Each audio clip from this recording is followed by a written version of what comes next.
السلام علیکم ناظرین، میں انعام گرایا ہوں اور آپ دیکھ رہے ہیں آج کی کہانی۔ میرے ساتھ اس وقت ایک مظلوم خاتون موجود ہیں جن کی آج سے 25 سال پہلے شادی ہوتی ہے، لاہور کی رہائشی ہیں۔ ان کے میاں جو ہیں وہ کشمیر کے رہائشی ہیں، اور یہ ساری کہانی وہ ہے جو میں نے ان کی زبانی سنی ہے اور میں آپ تک پہنچا رہا ہوں۔ ان کا کہنا یہ ہے کہ ان کی شادی ہوتی ہے آج سے 25 سال پہلے۔ اس وقت یہ 3 بچوں کی والدہ ہیں اور ان کے بچے جوان ہیں۔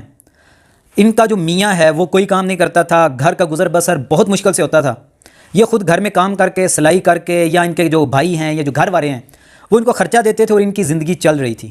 لیکن جب دیکھا ان کے گھر والوں نے، ان کے والدین نے کہ اس طرح گزارا کرنا مشکل ہو جائے گا، تو انہوں نے ان کے لیے ایک مکان بنانے کا سوچا۔ ان کے والد نے راولپنڈی کے علاقہ چاکرا کے پاس ایک آبادی ہے، وہاں پہ ان کے والد نے ان کے لیے پلاٹ خریدا اور اس کے اوپر پھر انہوں نے خود محنت مزدوری کر کے مکان بنایا۔ یہ کہنا ہے ان کا، والد نے ان کے مکان جب پلاٹ خریدا تو اس میں سے انہوں نے کچھ جو ہے وہ ان کے نام جگہ لگوا دی اور کچھ جگہ ان کے میاں کے نام لگوا دی، تاکہ اکٹھے رہیں گے اور کام چلتا رہے گا، کم از کم کرایوں سے جان چھوٹی رہے گی۔ ہوتا یوں ہے کہ آج سے چند ماہ قبل ان کا کہنا ہے کہ ان کے جو میاں ہیں انہوں نے اس میں سے آدھا حصہ جو ہے وہ بغیر بتائے، بغیر مشورہ کیے بیچ دیا تھا۔ وہ بیچا تو مقامی جو پراپرٹی ڈیلر ہے جس کا نام انہوں نے بلال جدون بتایا ہے، وہ آیا مکان پہ قبضہ کرنے کے لیے۔ تو انہوں نے پوچھا کہ آپ یہاں کیا کرنے آئے ہیں؟ تو اس نے بتایا کہ یہ مکان میں نے خرید لیا۔ یہ کہتے ہیں کہ جب یہ بات میں نے سنی تو میرے اوسان خطا ہو گئے کہ ہمارا مکان جو میرے والد نے پیسے بنا کے ہمیں جگہ لے کے دی اور اس کے اوپر مکان جو ہے وہ میں نے خود محنت کر کے بنایا، تو اس کو میرا میاں بغیر میری اجازت کے، بغیر مجھ سے پوچھے کیسے بیچ سکتا ہے؟ اس کے بعد بات یہاں تک نہیں رکی۔ وہی مکان جو ان کے میاں نے بیچا تھا، یہ کہتے ہیں کہ میرے بھائی نے وہی مکان 2 لاکھ روپیہ زائد دے کے واپس خرید لیا۔ وہ 2 دکانیں تھیں جن کی جو جگہ ہے وہ تقریباً 1.5 مرلہ کے قریب بنتی ہے، یہ ان کا کہنا ہے۔ تو اس کے بعد ان کے جو بھائی ہیں انہوں نے ایکسٹرا پیسے دے کے وہ دکانیں واپس لیں، اور ان کے جو میاں ہیں اکرم، انہوں نے منت ترلا کر کے دوبارہ سے وہ دکانیں اپنے نام لگوا لیں۔ انہوں نے اپنے نام لگوائیں تو اس کے بعد پھر کچھ کام نکلا، بات چلتی رہی، صلح صفائی رہی۔ اس کے بعد پھر پراپرٹی ڈیلر ان کے گھر کے چکر لگانا شروع ہو گئے۔ یہ بتاتی ہیں کہ ان کے گھر کے اوپر والے کمرے میں بیٹھ کے ڈیل ہو رہی تھی کہ ان کا بیٹا زین، جس کی عمر ابھی تقریباً 22 سال ہے، یہ بتاتی ہیں کہ انہوں نے اس ڈیل کو جا کے دیکھا تو وہ خود ہکا بکا رہ گیا۔ اس نے نیچے آ کے بتایا کہ ماما اوپر تو گھر کی ڈیل ہو رہی ہے۔ یہ کہتے ہیں کہ یہ بات سننے کے بعد میں خود گھبرا گئی کہ میرا مکان جو میرے والدین نے مجھے جگہ لے کے دی ہے، جس کے اوپر مکان بنانے کے لیے میں نے خود محنت کی ہے، وہ میرا میاں کیوں بیچ سکتا ہے؟ کیسے بیچ سکتا ہے ہمیں بتائے بغیر؟ اگر یہ بیچ رہا ہے تو ہم کہاں رہیں گے؟ یہاں سے ان کے آپس میں معاملات خراب ہونا شروع ہوئے۔ اس کے بعد کہانی بہت لمبی ہے لیکن شارٹ کر کے بتاؤں گا۔ اس کے بعد بات یوں ہوئی کہ ان کے میاں بندوں کو ساتھ لے کے آتے ہیں جو کہ تقریباً 12 کے قریب بندے ہیں، جس میں 2 خواتین بھی ہیں۔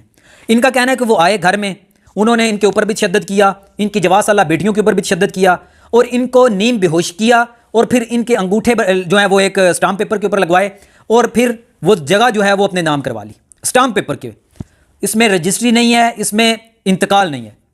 اس کے بعد یہ کہتی ہیں کہ اس وقت جب وہ گھر میں آئے، گھر میں یہ اور ان کے بچیاں موجود تھیں، تو گھر کے اندر ان کے پیسے بھی پڑے ہوئے تھے جو کہ وہ بلال جدون، اور اس کے اندر ایف آئی آر جو وہ یہ ساتھ لگی ہوئی ہے، ایف آئی آر کے اندر وہ لوگ جن کا نام موجود ہے اور کچھ نامعلوم بھی ہیں۔ گھر کے اندر سے ان کا سونا چوری کیا جاتا ہے، زیورات اٹھائے جاتے ہیں، ان کے موبائل چھینے جاتے ہیں، اور 4 لاکھ روپیہ رقم جو کہ زین اس وقت سعودی عربیہ میں جاب کر رہا ہے، اس نے اپنے گھر والوں کو پیسے بھیجے ہوئے تھے مختلف کاموں کے لیے، تو وہ 4 لاکھ روپیہ بھی جو ہے وہاں سے اٹھا لیا جاتا ہے۔ ایک ایسا گھر جس کے اندر پوری فیملی کے ساتھ ایک ماں رہ رہی ہے، اسے پتہ بھی نہیں ہے، اور بندے اپنا پورا گروپ بنا کے آتے ہیں اور گھر کے اوپر قبضہ جما لیتے ہیں اور گھر کے اصل مالک کو بچوں سمیت باہر نکال دیتے ہیں۔ یہ بہت اذیت ناک لمحہ ہوتا ہے۔ یہ ان کا کہنا ہے کہ میرے گھر کے اندر اس وقت تک 4 لاکھ روپیہ پڑا ہوا تھا۔ مقامی تھانے میں گئے جو کہ نصیر آباد کا تھانہ ہے، راولپنڈی کا علاقہ ہے، نیو چاکرا روڈ ہے، نصیر آباد کی حدود ہے۔ یہ کہتے ہیں کہ میں جب تھانے پہنچی، وہاں پہ ایس ایچ او کے ساتھ بات کی، تو ایس ایچ او نے ان کو بھی بلوایا، بات چیت ہوئی، تو وہاں پہ ایس ایچ او نے الٹا ان کے اوپر پریشر ڈالنا شروع کر دیا کہ آپ نے تو 3 مہینے پہلے آپ نے یہ جگہ ان کے نام کی ہوئی ہے۔ لیکن یہ بات یہ بتاتی ہیں کہ 25 دسمبر 2024 کی ہے۔ آج جب میں یہ ویڈیو بنا رہا ہوں 8 جنوری، تو آج سے تقریباً 10-12 دن پہلے جو وقوع ہوا ہے، ایس ایچ او کا کہنا ہے کہ یہ 3 مہینے پہلے کا وقوع ہے۔ یہ ساری چیزیں انہوں نے مجھے بتائی ہیں، اس میں سے کچھ شارٹ چیزیں ان سے پوچھتے ہیں اور وہ آپ تک پہنچاتے ہیں کہ اصل معاملات کیا ہیں۔ جی السلام علیکم۔ السلام ورحمۃ اللہ۔ میں نے جو باتیں کی ہیں کیا یہ سچ ہیں؟ جی یہ بالکل سچ ہے۔ اگر اس میں کوئی غلط بات جو میں نے غلطی سے کوئی بات کر دیا ہے تو وہ آپ بتا دیں۔ نہیں، کوئی غلط بات نہیں ہے۔ آپ کے میاں ہیں اکرم؟ جی وہ میرے میاں ہیں، انہوں نے ساتھ میں ابھی آپ رشتے میں ہیں؟ ہاں جی ابھی رشتے میں کھلے کا میں نے دائل کروایا ہوا ہے عدالت میں نا. کتنی دیر ہوئی ہے؟ تو تقریباً 3 ماہ ہو گئے ہیں کھلے کے. 3 ماہ ہو گئے ہیں. تو ہوا نہیں کھلا بھی ہوا نہیں ہے کھلا. لیکن جب آپ نے کھلا کے لیے درخواست دائر کی ہے، ہاں جی یہ سارا معاملہ اس کے بعد بنا ہے؟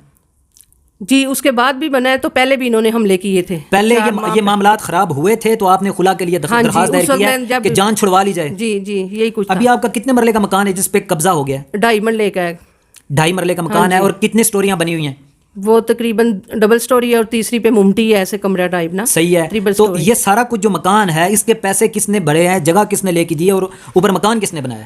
یہ وقفے مکان جگہ جون سی میرے باپ نے لے کے دی تھی، تو اوپر وقفے سے پیسہ لگا کے تو یہ بنا ہے، مکان بنا ہے. آپ کے میاں کیا کرتے ہیں؟ وہ کچھ بھی نہیں کرتے، وہ شروع سے کچھ بھی نہیں کرتے. وہ کچھ بھی نہیں کرتے. آپ نے 25 سال ان کے ساتھ گزار دیے. میرے بھائی بہن سارے مدد کرتے تھے بچوں کی خاطر. میں نے کہا چلو باپ کا سر پہ رہے گا سایہ، لیکن اس نے وہ نہیں سوچا. ان کی وجہ سے میں قربانیاں دیتی رہی ہوں. جب اس نے میں اسے چھت چھیننا شروع کی تو میں بے بس ہو گئی تھی. تو اچھا ابھی آپ تھانے جاتے ہیں تو تھانے کی طرف سے آپ کو کیا رسپانس ملتا ہے، کیسا رویہ ہوتا ہے ان کا؟ وہ کوئی رسپانس نہیں دیتے. انہوں نے پھر کہا ہے کہ ہم نا آپ کو نا قبضہ لے کے دیتے ہیں. جب انہوں نے قبضے کے لیے کہا ہے 2 دن کا ٹائم لیا کہ قبضہ لے کے دیتے ہیں، لیکن انہوں نے مجھے قبضہ نہیں لے کے دیا. الٹا انہوں نے کہا خود آپ جا کے تالے توڑ لیں. لیکن اندر نہ فیملی موجود تھی. ہم نے کسی کو بھیج کے اندر فیملی موجود تھی کہ تالے ہم توڑتے تو ہمارے اوپر FIR کاٹی جانی تھی. جی بالکل. یہ دیکھیں جی، ایسا ادارہ جو ہمارے تحفظ کے لیے بنا ہوا ہے، جو کام ان کے اپنے کرنے کے ہیں وہ لوگوں کو کہتے ہیں کہ آپ خود جا کے کریں. بھائی اگر اسی طرح کے معاملات عام عوام نے خود کرنے ہیں تو پھر آپ کو تنخواہ دینے کا کیا فائدہ؟ آپ کو پنجاب حکومت یہ عام عوام ٹیکس دے کہ آپ کی تنخواہ کیوں دے رہی ہے؟ ان کو کہا جاتا ہے ایک خاتون اپنی 2 بچیوں کے ساتھ لے کے جائے اور قبضہ گروپوں سے جا کے اپنا قبضہ چھڑوا لے. عجیب بات ہے. میں خالد ہمدانی صاحب سے یہ کہوں گا جو کہ CPO راول پنڈی ہیں. سر یہ آپ کا راول پنڈی ہے.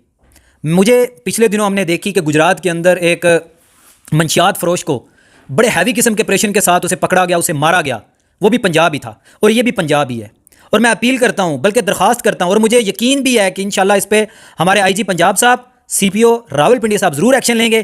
اور وہ پولیس اہلکار جنہوں نے ان کے ساتھ بدتمیزی کی ہے، جنہوں نے ان کے گھر کے اوپر قبضہ کروانے میں معاونت کی ہے، ان کے ساتھ بھی سخت قسم کا نوٹس لیں گے اور ان کے جو قبضہ ہوا مکان ہے وہ انہیں واپس دلوائیں گے.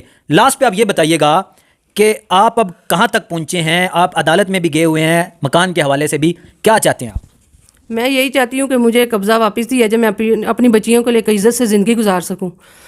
تو عدالت تک اب گئی ہوں کہ جا کے عدالت کا دروازہ کھٹکھٹاؤں، عدالت سنے تو مجھے میرا قبضہ واپس مل جائے.